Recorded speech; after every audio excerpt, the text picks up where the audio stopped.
This is the Brian Kelly Press Conference, presented by Our Lady of the Lake. Going into year 2, we understand a lot of those things necessary to be competitive and win games. Now it's how do you do it week in and week out? As the Tigers take on Auburn inside Tiger Stadium. Touchdown, Mighty Tigers! Oh!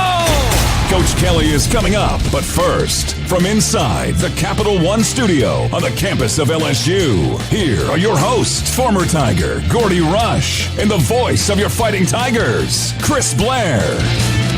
Once again, good Monday morning. Welcome into the Brian Kelly Press Conference, presented by Our Lady of the Lake. Tigers getting ready. Return home for the first time in 2 weeks. Great battle, great rivalry.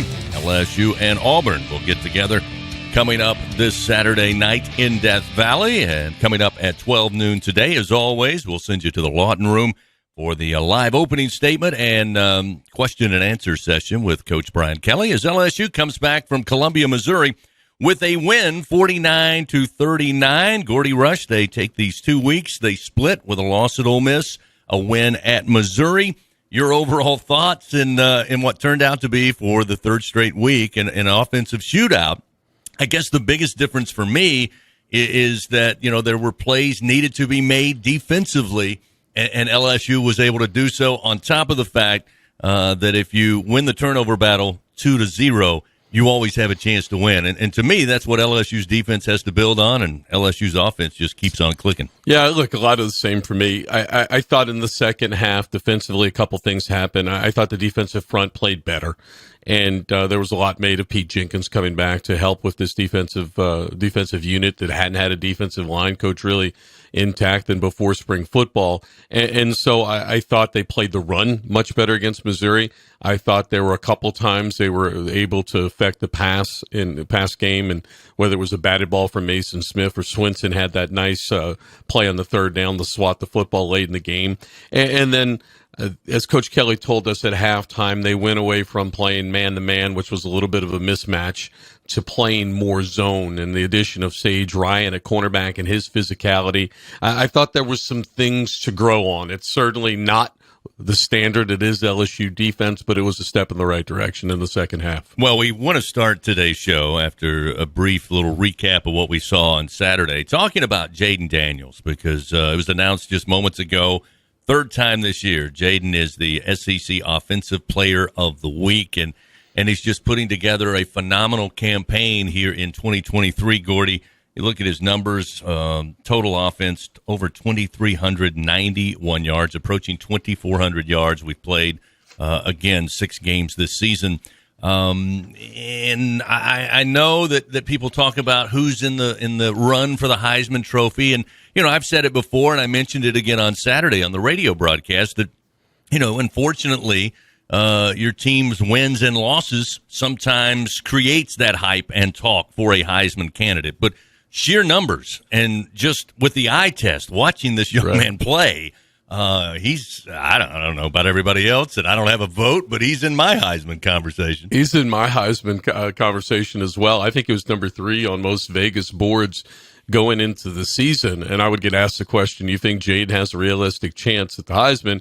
And I said no, because in the SEC, statistically, it's hard to put up the numbers that you see USC put up, the numbers that you saw Kyler Murray and Baker Mayfield put up at Oklahoma, and you get some of these conferences where you have the shootouts that we're now seeing. I don't think anyone expected to LSU to be in the high-scoring affairs they've been the last couple of weeks, but he certainly does, not only from statistically, but I think just what he's meant to this football team. So absolutely, he's in the Heisman conversation. I thought it was interesting because, he talked here in a media session about he felt like as good as LSU played offensively and efficiently against Arkansas and against Ole Miss, he still felt like this is a team that should be putting 50 points up on the board. Now, they got some help from the defense, right. But again, they're getting closer to that. It's interesting because when you look at the game on Saturday, we were kind of surprised as the game went along. Again, LSU got down early by as much as 22-7. But Patrick Wright kept telling me, and he was keeping track of the number of plays offensively LSU was running and run to pass. And if you think back to the Arkansas game and the Ole Miss game, while there was success running the football, LSU decided to really run the ball. And a lot of that had to do with the way Missouri was set up defensively. But you had two 100-yard performances. Again, Logan Diggs led the way. I think he's now RB1 for LSU as he puts together his third back-to-back-to-back 100-yard performance. And then Jaden Daniels, I think, with 130 yards rushing, including a big 35-yard rushing touchdown. It was interesting to see that LSU said, hey, if they're going to give us the run, we're going to get it. And credit to the offensive line, Logan Diggs and Jaden Daniels, they were able to run the ball effectively against Mizzou. Yeah, Chris, the offensive line's been fantastic. Logan Diggs has been fantastic as well. I think the difference in this year from last year is this is year two of Daniels being in the same offense with Mike Denbrock, and they are on the same page, and recognition-wise, they're able to go up to the line of scrimmage, and Jaden knows what the defense is doing. And if they're going to back up and play man-to-man, or they're going to have to cover this outstanding receiving core, and they're going to have limited numbers in the box, or what we call the right numbers in the box, then they'll go ahead and take the run. And the times that they go back and really cover situations like that 3rd and 3 from the 35-yard line, and they want to back up and play man-to-man, and you go empty, LSU goes empty, and he runs for 35 yards, he's able to recognize what they're doing and put LSU in the right position. I think that's what they're doing so well. They're seeing the field, Jaden's seeing the field, and he's taking what the defense is giving him. All right, again, let's go back to the defense a little bit. Missouri comes out. It was a sold-out Faurot Field. The energy was there. It was cool on Saturday morning, but you made mention prior to kickoff, it had warmed up. Sun was out, and it really felt great out there. So the crowd was into it. And Missouri, first three possessions right down the field, and they're on the board. They went for 2 in their first touchdown. So suddenly it's 22-7. And I remember thinking, and I think we even touched on it on the air, that, we just need to stop. We need to stop to try to get our feet underneath us. And lo and behold, I think one of the biggest plays of the game came early in the game, and that was after they had just ran down the field in 3 straight possessions and led 22-7. Harold Perkins Jr. comes up with that interception. And now it wouldn't be as if LSU shut down Missouri after that, but it was that one stumble from Missouri's offense that I think was huge for LSU in that game. No doubt. I thought Harold Perkins played a really nice game back at the nickel position and back in coverage. And we hadn't seen a whole lot of Harold Perkins Jr. in coverage. Last week against Ole Miss, they put him as one of the defensive ends, jack linebacker, and he was up on the line of scrimmage as one of the front 4. This week they changed it up a little bit, and I thought he did a really nice job. As well as LSU's offense is playing, this defense just needs to continue to improve and make a couple stops, make a couple plays, as you mentioned.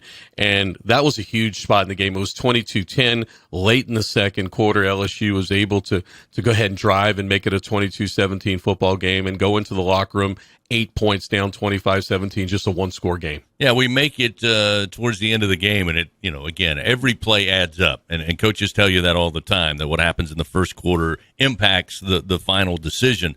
But every play was magnified in the final 9 minutes, if not the entire fourth quarter, because, again, we all kind of felt like, is it going to come down to who has the football last? LSU, again, to their credit, offensively, just kept coming back. And it's almost as if, and I think Coach Kelly mentioned it a couple of weeks ago, that there's a lot of pressure for them to have to be perfect and to make plays. And to Jaden and the offense credit, they were able to do so. You got a slim lead. Missouri, again, had a lot of success moving not only up and down the field, but moving quickly with some big plays for Luther Burton. You knew he was a threat. Theo Weiss was a threat. You get another interception, and Major Burns, he grabs it around the 16, 17-yard line, and you just knew then when he made the grab, he was going to try to get to the end zone. I know Coach Kelly after the game said, hey, maybe run down to the 2 or 1 and then go down based on where we were in that game and how much time was remaining. But again, you get the 10-point win, and maybe looking back on it, that's a confidence builder that maybe not had been the right move or the right play. Right. But maybe it helps this defense feel a little better about themselves going into this week and beyond. That's right. A couple steps forward, right? There's still a lot to improve defensively for LSU, but I think that also goes Burns' interception and Perkins' interception goes hand in hand with Mason Smith getting a sack and then a batted ball, and Swinson being able to push that fumble that was ultimately recovered by Missouri. everybody's starting to get a little bit of success, and you want that to snowball. So again, I thought the front seven, they were much improved. They were better against the run, and I know statistically it was a shootout, but I thought, especially in the first half, I thought they played the run really well, and that's key. I mean, that's key, especially going into the next 2 weeks. We're going to talk about Auburn and Army after the timeout. But in terms of passing football teams, you look at the rest of the schedule, Ole Miss and Missouri were two of the better passing teams. You don't have the dynamic passing games left the rest of the way. Again, a shout-out, as you said, to Harold Perkins as well as Major Burns, but also Mason Smith, who I think had his best game up front for LSU, and Braden Swinson continues to impress. By the way, we mentioned Jaden Daniels, third-time SEC Offensive Player of the Week. How about a shout-out? We mentioned the running game, the ability to run, and that offensive line. Emory Jones Jr., SEC lineman, Offensive Lineman of the Week, so kudos to him. It was nasty down there. Let me tell you, Missouri, give Missouri all the credit in the world. And that was my first trip up to Missouri to play a football game in that stadium. It was a little different. But they were not used to the open end zone with the M down there, and it was a little bit different feel, but yet, and I think maybe because it was unfamiliar. And, but look, I thought that, Missouri came out, they had a lot of fire. It was chippy down there, and LSU started responding, and Emory Jones started getting physical, started pushing people around. And he's played really well. That offensive line has played well. Again, LSU gets the win, much needed win. 49-39 is the final. LSU moves to 4-2 and 3-1 in SEC play. They'll take on Auburn coming in, who had the off week after starting out 0-2 in league action. We'll find out what Gordy knows about the War Eagles, who come into Tiger Stadium this weekend. And then coming up, in about 8 or 9 minutes, we'll send it to the Lawton Room, and Coach Brian Kelly will tell us his thoughts on the upcoming week. It's the Brian Kelly Press Conference presented by Our Lady of the Lake. Swinging at Golf Suites, your #1 destination for golf, food, and fun. Whether you are looking to enhance your game using state-of-the-art TrackMan technology or simply want to relax and enjoy an ice-cold beverage and delicious meal on our 6,000-square-foot deck at Golf Suites, we guarantee a good time and even better company. And there's more. Whether it's a corporate outing, a birthday bash, or any group event, Golf Suites is your go-to venue for both small and large gatherings. Golf Suites. It's time to find your sweet spot. At Albertsons, curbside pickup is easy, but delivery is even easier. Try our new Fresh Pass program and enjoy unlimited free delivery on all your grocery needs. We're offering even more perks like 5% off some of our best brands like O Organic and Open Nature. Plus, even more rewards that never expire to use on gas or free groceries. Start your free 30-day trial today when you sign up for Albertsons Fresh Pass and get free delivery anytime and exclusive perks. Visit albertsons.com/freshpass for program detail. Albertsons, fresh foods, local flavors. If SEC football runs deep in your veins, then Sirius XM SEC Radio is what you need to listen to.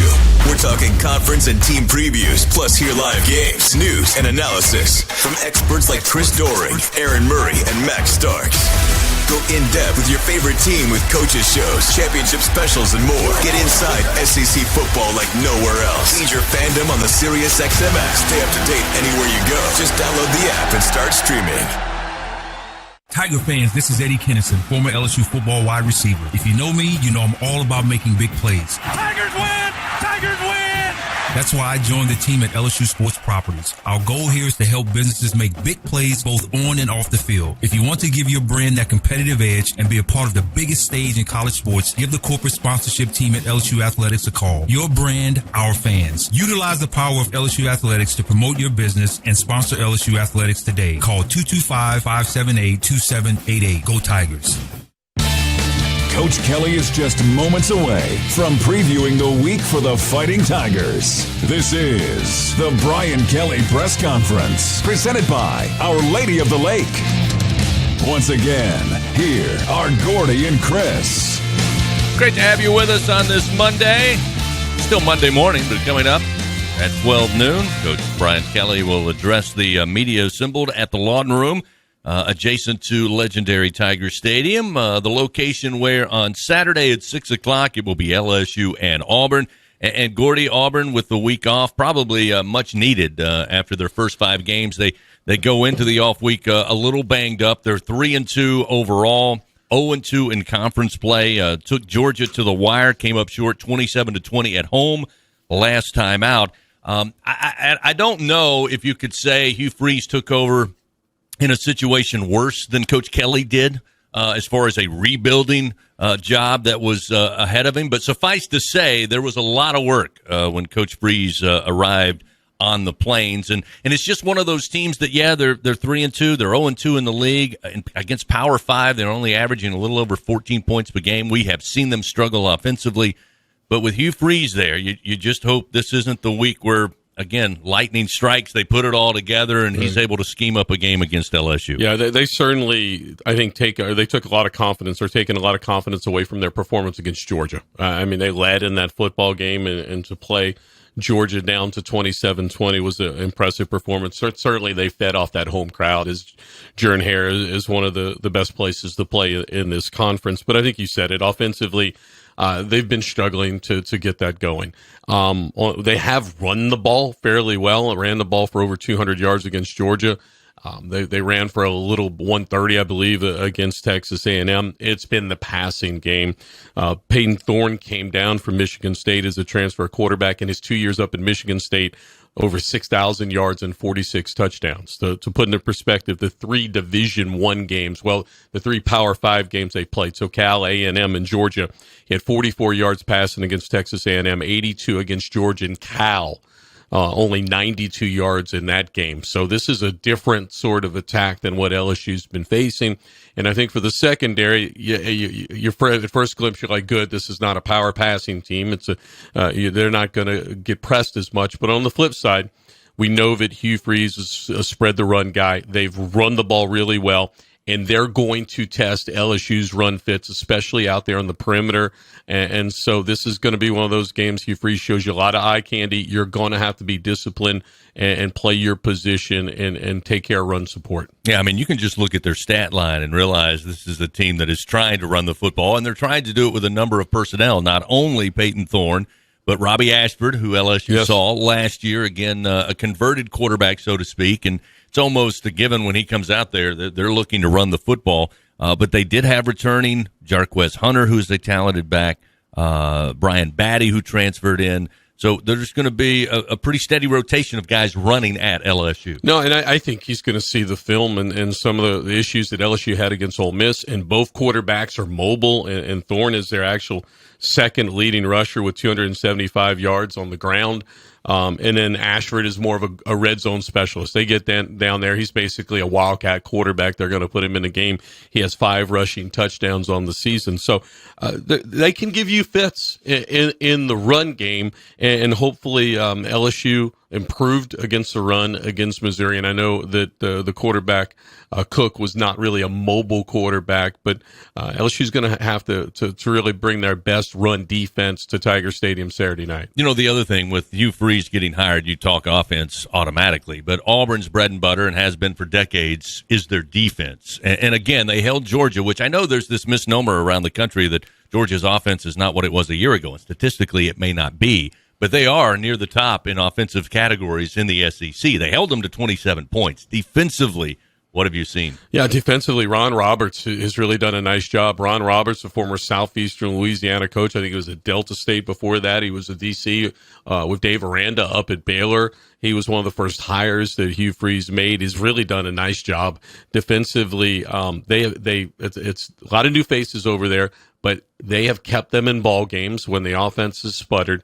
I thought they did a nice job against Georgia, and so they're going to get their biggest test, though, make no doubt about it. They haven't faced an offense like LSU, and I was listening to some of the reports last night from their open week, and back-to-back weeks. They get LSU and then Ole Miss next week. So I think we'll learn a lot about this Auburn defense in the next 2 weeks. Really quickly, Coach Kelly about to take to the podium. Gordy, the 5 of your last 6 are here at home. Yes. You got a couple of non-conference games coming up. But on paper, this looks like the game LSU needs at this point of the year. No doubt about it. LSU should, I think, is open as a double-digit favorite. If LSU can take care of business here, the same probably next week against Army. And then you get to the open date and a trip to Tuscaloosa where you could basically control your own destiny at that point. And I think that was the goal all along, to get to Alabama, to get to that first weekend in November and be able to control your own destiny. Again, LSU and Auburn, 6 o'clock Saturday night in Death Valley. Coming up, we'll head to the Lawton Room. Coach Kelly will take to the podium in just a few moments. And, in fact, about right now, they'll be announcing the start times for next weekend. Of course, LSU will be out of conference against Army, but they will be here at Tiger Stadium. So that should be coming out in just a few moments. Not sure if Coach Kelly will be notified before he takes to the podium there. But, social media, they always take care of it. They get Absolutely. that news out quickly. No, they'll get it out. SEC office always drops us at 12 o'clock as you and I are going straight to our phone as soon as we hand this thing off to Coach Kelly to see if it's going to be a late night or an early night for us. Well, again, just keep your finger on the trigger there because Coach Kelly's still yet to take to the podium, so we may be able to give a update here. Let's see. Yep, it's out. It will be a 6:30 start. Yes, sir. Another Saturday night in Death Valley is LSU and the West Point Army Black Knights get together on the gridiron. Again, it'll be 6 o'clock this week and just announced 6:30 coming up a week from this Saturday for LSU and Army. And anything else that No, I'm interested to hear the injury report, and we'll get caught up. I mean, for the most part, I thought LSU was injury-free. We'll hear a little bit about Charles Turner, the center, who left the game, and LSU actually played two centers in Martinez and the youngster, 79, I'm drawing a blank on his name, got in the game, big 6'6" fella, and so that's key. You want to get your center back, but relatively speaking, LSU is not a whole lot of injuries this late in the season. All right, let's go to the Lawton Room and Coach Brian Kelly.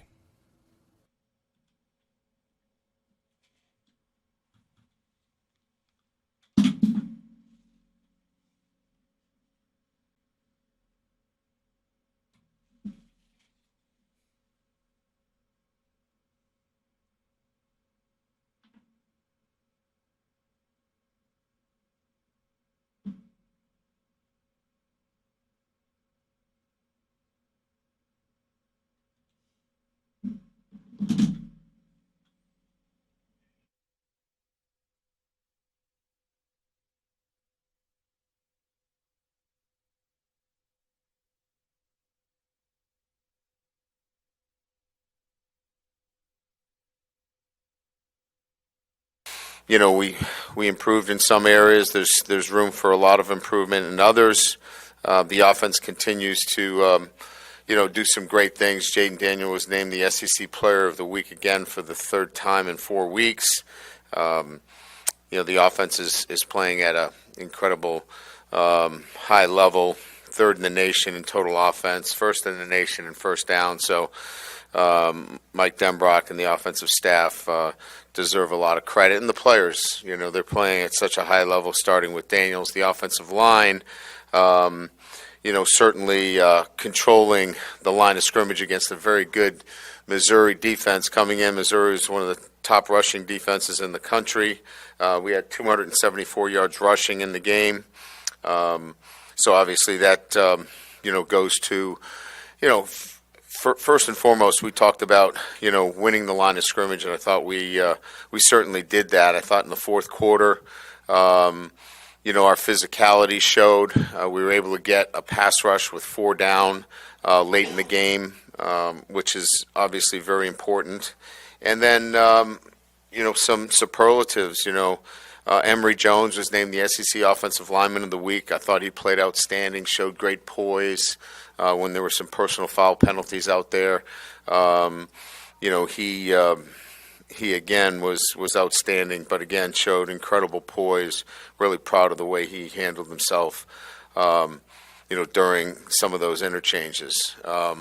Logan Diggs is number 2 in the SEC in rushing, so we're getting great balance with Brian Thomas leading the country in receptions, touchdown receptions, and Neighbors number 2 in the nation in yards. So great balance offensively.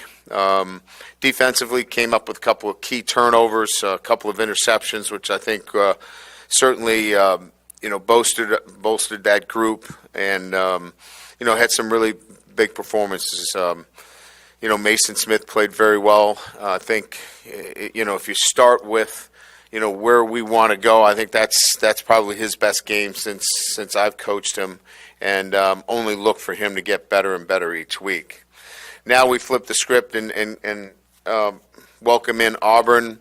Hugh Freeze is an outstanding football coach. This is well-coached football team. He's taken the personnel and he's fit, what they need to do with the personnel. And this is a team that's going to run the football, play physical, really well-coached on defense. The offense is going to run around, Peyton Thorne and Hunter, the running back. But certainly, have shown that they can beat anybody. It was a 20-20 game late against Georgia.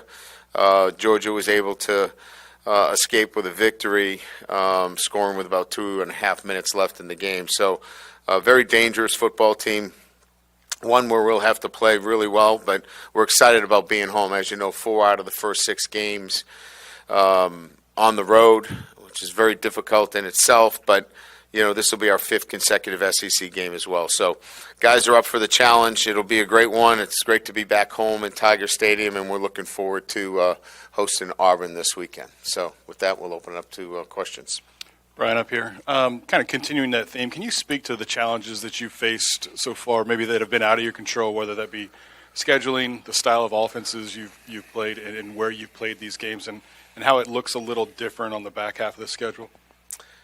Well, I think you start with, 3 of the 4 games on the road against top 25 opponents, so outstanding teams on the road, Florida State, Mississippi, Missouri, all quality opponents. And certainly, we wish we could have, fared better in a couple of those games. But, we're certainly, playing at a high level offensively, and we need to continue to improve defensively. And that's, obviously we've given up too many points on the road, but I think our guys have done a great job in their preparation on the road.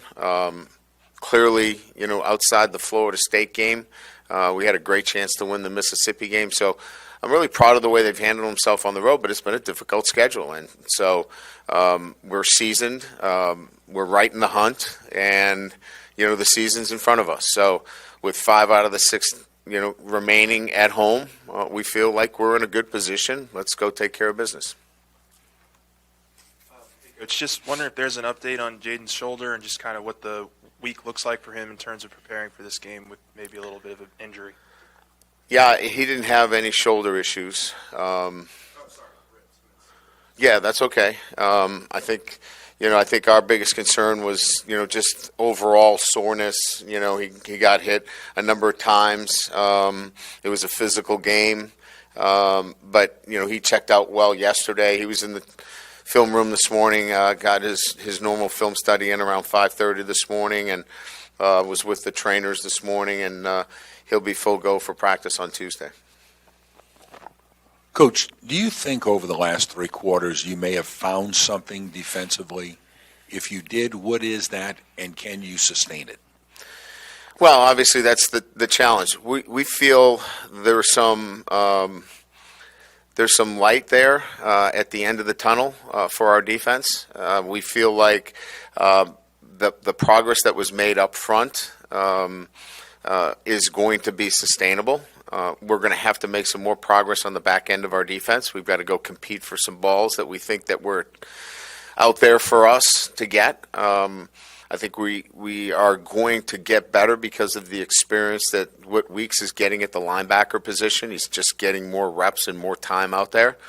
And I think we found a position that we're comfortable with now with Harold Perkins in terms of, it doesn't have to change from week to week with a new teaching progression. So I think there's a lot of pieces there that are coming together, and then I think there needs to be continued improvement at the back end of our defense. And I think if we do that, we feel like we're moving finally in the right direction. Hey, Coach. You read off some of Jaden's stats there nationally, obviously among the best. But from your perspective as a head coach, can you shed some light on just how good he has played this year, what he's meant to this team, and obviously not just with his arms and legs, but in really clutch moments when y'all needed it? Well, I think that's probably it. Some of the things that you don't see is ripping some throws, under duress. And I think that those are the big things that stand out to me is, he hit a seam ball late in the game. Even the touchdown to Neighbors that he threw that was wide open. We had a freshman center in there, and they overloaded that A gap, and there was pressure, and he had to move and slide, if you remember, and he was under duress, and he threw that on the move. That was just the nuances that a lot of people may not see. But I see those things, and as quarterback coach and the offensive coordinator see the little things that he's doing under duress or under pressure or getting hit after he throws, a very accurate ball that are starting to separate him from good to great. Ryan, sort of building off of that, it was the Auburn game last year when Jaden threw for 80 yards. What would you think has been maybe the thing that has allowed him to transform into this kind of quarterback over the last year? Is it sort of honing those little things? I think I said this a little bit about our defense is that, it's our job as coaches to present the information in terms of what they need to do, players, to progress. And then players need to fix it. We can't fix it actually on the field. They have to go fix it. And I think, with Jaden, he fixed a lot of these things, he was not progressing, through his reads. He was coming off them too soon. He wasn't staying in the pocket. He wasn't being patient. He was doing some of the things that get you 80 yards throwing it. And so he's fixed a lot of those things and has put him in a position now where, he's one of the top, if not the top quarterback production-wise in the country. So I think we gave him a good plan. I think Joe Sloan's done a great job. Mike's done a great job of putting him in a really good position. And then I think he's gone out and he's made the adjustments and made the improvements. Coach, over here, you mentioned the success of Jaden, success of Logan. I'm wondering what role has the offensive line played in both of their, success this season? Immensely. I mean, I think we all know, you watch a game, if you don't have time to throw it, and if you don't have a running game that can give you balance, you really don't have much. And I think I've said this, you guys have heard this enough from me, is that we want to be equally as efficient running the football as we are throwing the football. And if you want to play too deep and you want to play soft and you really want to try to keep the ball in front of you, you better be able to run the football. That was in a large degree what was happening on Saturday, is that they were trying to keep from giving up the big play, and so it gave us some favorable looks in terms of running the football. And in particular, it gave us the opportunity to run Daniels as well. So again, I think they're a huge part of what we're doing, both in the run game and giving Jaden the opportunity to get the ball downfield. Hey, Brian, this is kind of a layered question about center. Maybe an update on Charles Turner, the decision to go to Chester when you did, how you felt he played after watching the film, and then what does that look like this week? Yeah, I think, Charles right now is listed as probable. And, we had an MRI. We thought maybe he had a meniscus, but it turned out to be positive that he does not. So, we'll be careful with him. And we're, like I said, I think it's probable that he'll get a chance to play. Martinez has been really good for us. It just seemed like he was a little off snapping the ball.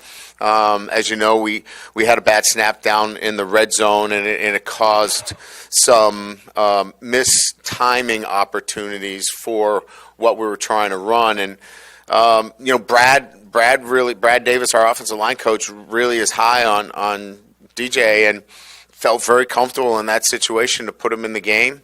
And when he did go in the game, he was good. I mean, he did a really nice job. So we feel like we've got another true freshman that is going to be a really good football player for us. And that doesn't mean we're not happy with Martinez. We just felt like in that situation, we could make that move because of the confidence that we had in DJ. Hey, Coach, how familiar are you personally with Hugh Freeze, and what makes his offenses so effective? I know Hugh, obviously, in the past year I've gotten to know him, through the SEC meetings. Hugh's a good football coach. I mean, he fits the style of his offense to his personnel. I think if he had Neighbors and he had Thomas, that they'd be throwing the ball a lot. Peyton Thorne threw it a lot last year at Michigan State. Didn't run it much, but he's an outstanding athlete. So, they've chosen to run it a little bit more this year. I just think he's a smart football coach that's going to utilize. It's really like for me, it's still about players over plays, and he's going to take the players that he has, and he's going to set his offensive structure based upon his best players. Hey, Coach, during camp, one big storyline was 8 scholarship running backs, and now you've got one that's really emerged. Is that what you wanted? Do you want one guy to kind of get the bulk of the carries, and what's the key to keeping the other guys engaged and ready to go? Yeah, I mean, I don't know that we had an exact formula in terms of how that was going to look. Logan has just been really physical, really reliable in all areas, catching the football, picking up protections, and getting us the tough yardage when we need it. As you know, we've kept ourselves in some really good third down situations, extremely manageable third down situations. I think we lead the country in third down conversions, 56%. A lot of that is tough yardage running, and Logan's just been really good at that. So, to answer your question, I don't know that we had an exact formula in terms of how it was going to look. And no, you can't keep all of them happy, but they have roles. They want to be part of our football team, and we'll just have to see where it goes as the season progresses. Coach, Ryan Yates got more extended snaps this weekend. Just what did you see from him and how he continues to develop? Next man in. It's the next man up. We don't have a lot of options, but that doesn't take anything away from him. He's done a nice job for us, and we have some confidence in him. We think that his next step is playing with a little bit more aggressiveness and confidence. He's a really good player. We want to have him let it go and, play maybe a little bit on the edge a little bit more. I mean, he doesn't want to make a mistake, and I told him, it's okay, just go play. But he's a young player, and he wants to be, perfect. And it's nice to have a true freshman in there that is so conscious about all the little things. But I think he's just got to go play and let it happen. But he's the next man up in the nickel situation for us. Hey, Coach, over here. So some of the calls near the goal line during the game, as far as from the official standpoint, I believe there was a false start before the touchdown. And do you want to get me in trouble? Is that it? I mean, basically, what were your thoughts on some of those calls?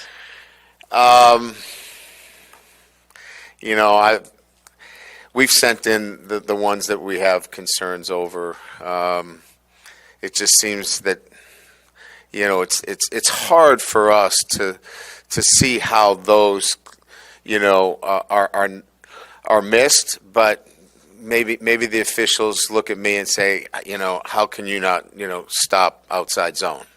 So I mean, maybe they look at it the same way. I don't know, so maybe I got to put myself in their shoes, but you would think you could see a guy that's right in front of you moving, but I guess not. Brian, Malik is such a known commodity, but he still finds ways to make plays for your team. And I think in the past you've described him as having a good sense of space or awareness of space. What is it that still enables him to be as special as he has been? Yeah, I think that's a good observation. One of the unique qualities of both of our receivers, and I would put Kyron in that as well, is their ability to make the first man miss. There are so many receivers that I've coached that they catch the ball and they're tackled. Malik, as well as BT and Kyron, they make you miss. And I think great vision, the ability to know when to get down, the ability to turn it upfield. The great players just have that sense and awareness of people around them. I'd like to say it's coaching. It has nothing to do with coaching. It's just his innate ability to sense and feel and make the kind of plays necessary to make them explosive. Right here, Coach. One of your freshman safeties, Kylan Jackson, what kind of progress have you seen from him? We just haven't talked or seen him much so far this year. He's tying his shoes. He's got that down. we got him taking off his gold chain in pregame. That was good. He thought that would be a good idea to wear that out in pregame, and we didn't think that would be a great idea. So you can imagine by those two comments, he's coming along, but it's a process. He's a great kid. We really enjoy him, but this is a process. He's only been on a couple of trips, so I would say that he's a guy that we want to keep moving forward, but he's young, and he is just figuring it out as we go. But I'd like for him, to continue to move forward, with an attention to the little things that are important, because he's got a lot of ability. His upside. Now that he's healthy, as you know, he's been fighting, a couple of surgeries, but he's got to keep growing. If he keeps growing and keeps moving in the right direction, you probably see him on the field by the end of the year. Brian, just injury report for this week? Yeah, so I would say that doubtful is Chris. That high ankle is probably got him doubtful right now. And I think probable is Omar. Probable is Charles Turner. Probable is Aaron Anderson. Those would be, I believe, the guys that were on the injury list that didn't dress last week. Is that correct? Is that it, Mike? I think that was everybody. And then you're talking about Harold Perkins' position in particular. Is that something that was just the change after the Florida State game to get him outside, or is there more things that y'all have been doing in terms of settling that over the last couple of weeks? We were in 3 down, so in our 3 down structure, we were moving them around because we didn't want them inside. So, we had some, different fronts that we were, playing. Now that we're in 4 down, we can really designate his position as the Sam/nickel and play a little bit of a hybrid with him. His interception, he was really playing, a nickel position. We feel like he's athletic enough that he can be on the field, even if we want to play some nickel. When we get into dime, that's when we bring in Ryan Yates and play a little bit more of a dime package. So he just gives us a lot more flexibility. We can do a lot more things with him. I just wish we got to it sooner, but we got to the right front. Now that we're in 4 down, it gives him a lot more stability in terms of what we want to teach and how we want the defense to move forward. Hey, Coach, right here. I know you said some of those flags you turned in because you guys didn't agree with it, but is there anything that you guys are doing in practice to kind of lower the amount of penalties per game, particularly like within the red zone?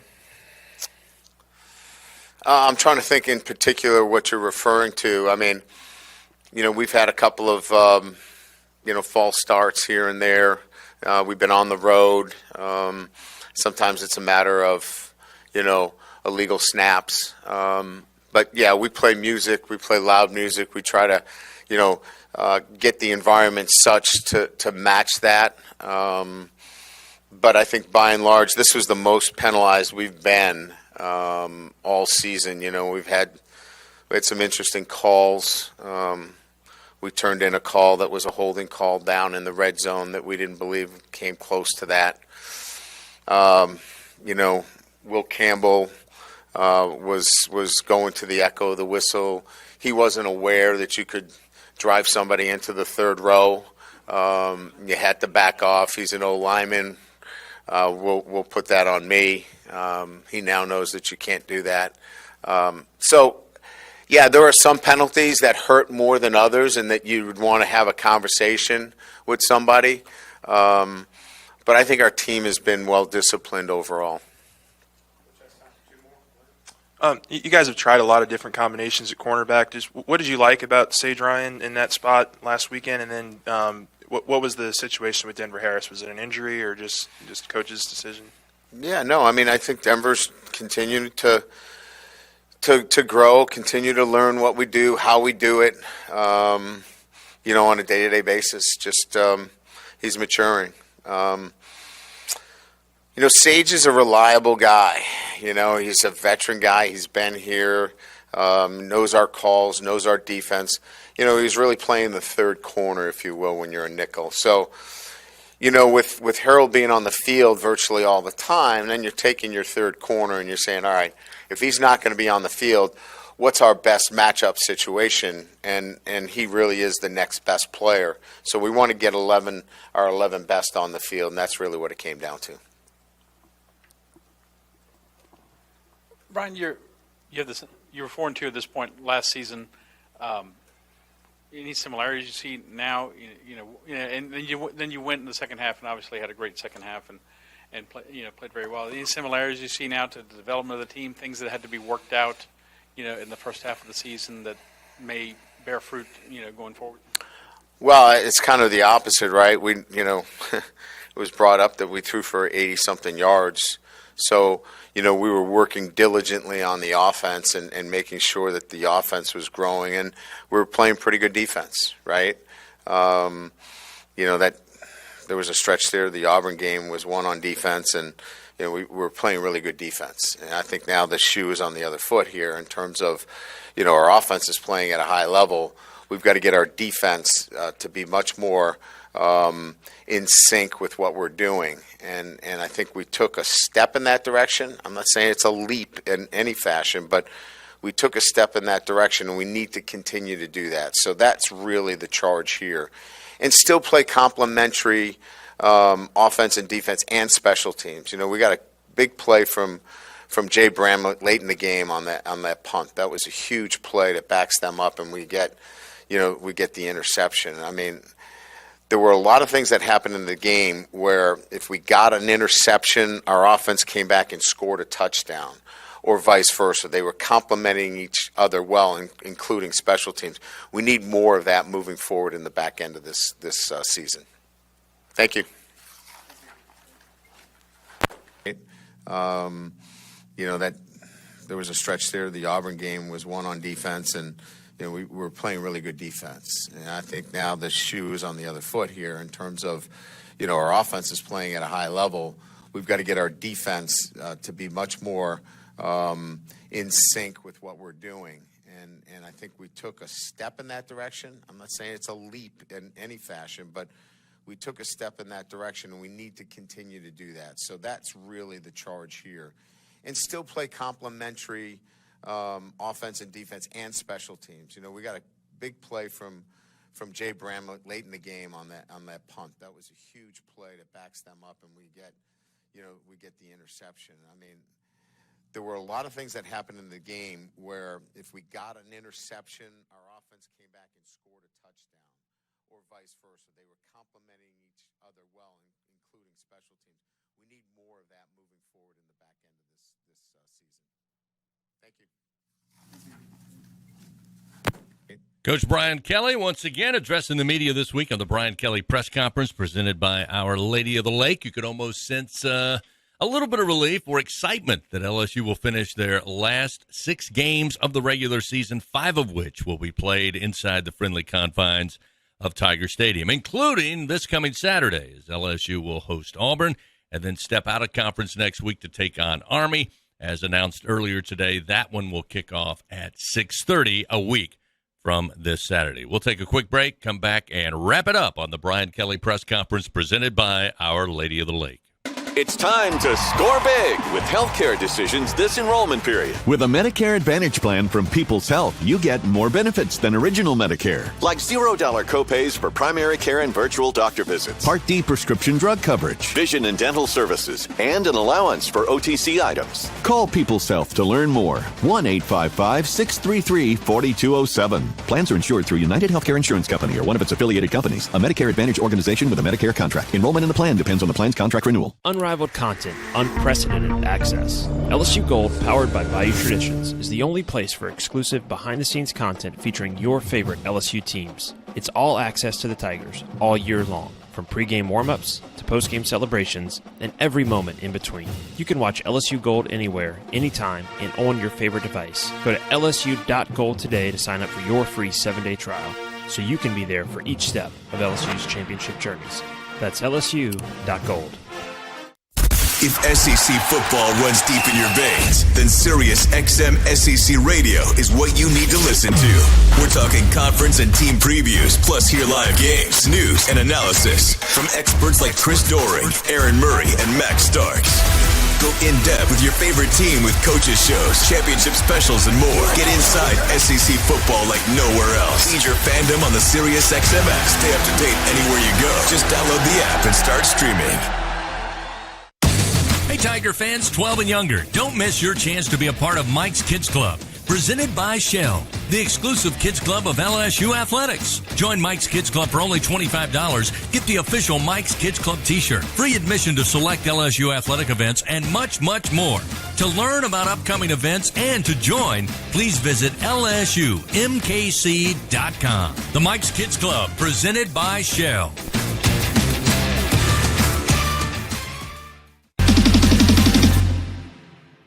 This is the Brian Kelly Press Conference, presented by Our Lady of the Lake. That wraps up another Brian Kelly Press Conference. LSU gets ready to host Auburn coming up on Saturday. Kickoff at 6 o'clock inside legendary Tiger Stadium. Coming up later this week, Coach Kelly will talk to you directly on the Brian Kelly Show, live from TJ Ribs.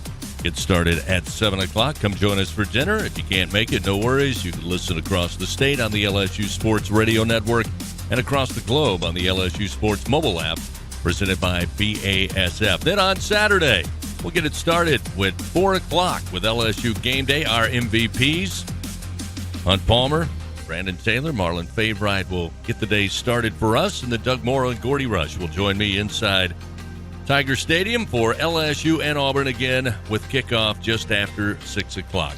A reminder, Army and LSU, a week from Saturday, they'll kick it off at 6:30. That's going to wrap things up for us here on this Monday. Thanks to Gordy Rush for his help. Thanks to you for stopping by, and hope you'll join us again next Monday for the Brian Kelly Press Conference. Until then, this is Chris Blair saying so long, everybody, and go Tigers.